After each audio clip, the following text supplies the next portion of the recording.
Ils rentrent tout juste d'Angoulême et sont avec nous sur le plateau du 12-13 aujourd'hui pour nous livrer leurs premières impressions.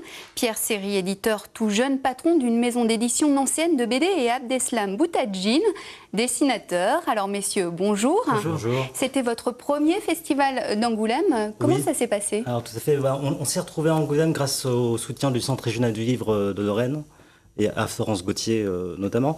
Ça a été une expérience formidable, une véritable aventure humaine où il s'est passé tellement de choses qui resteront inoubliables pour nous. C'est quoi votre sentiment, Abdeslam Boutadjine? Je pense qu'on a vraiment, comme il l'a dit, c'est une aventure humaine et comme c'est une première pour nous tous, c'est impressionnant. C'est vraiment impressionnant, exactement. Ouais. Oui, surtout en fait, il y a 2 semaines, on n'était pas grand-chose. On n'était même rien du tout. Et puis on a commencé à vendre nos BD réellement à Angoulême, donc jeudi dernier. Et on avait récupéré nos bouquins chez l'imprimeur le vendredi d'avant. Donc ça a été vraiment... tout s'est enchaîné très vite. Alors justement, vous êtes, je le disais, une toute jeune maison d'édition. Vous y êtes allé à Angoulême, vous le disiez, avec 3 albums.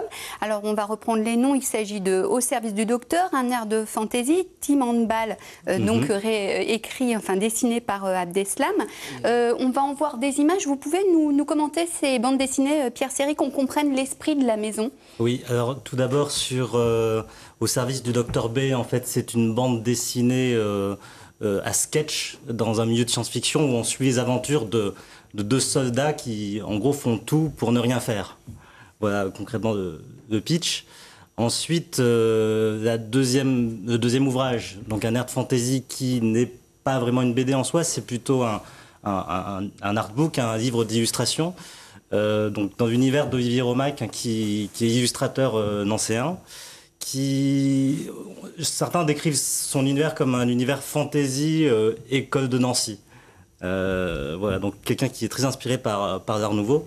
Et enfin, donc la 3e BD, qui est une BD d'inspiration manga sur le handball, qui du coup fait beaucoup d'actualité en ce moment, qui a été dessinée par Abdes ici.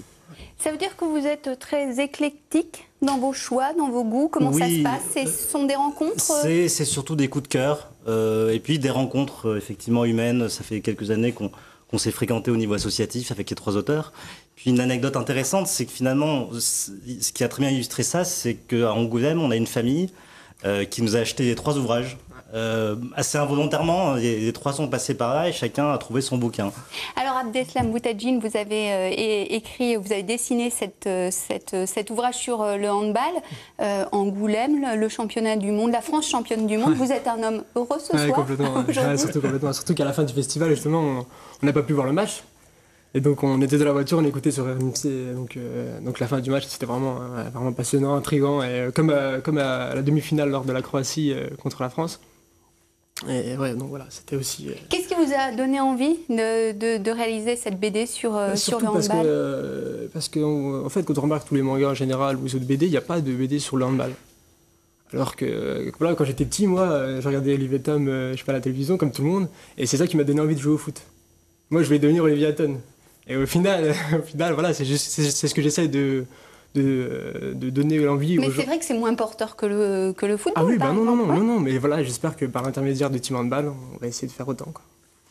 Voilà. Merci beaucoup, messieurs, beaucoup. d'avoir été nos invités aujourd'hui.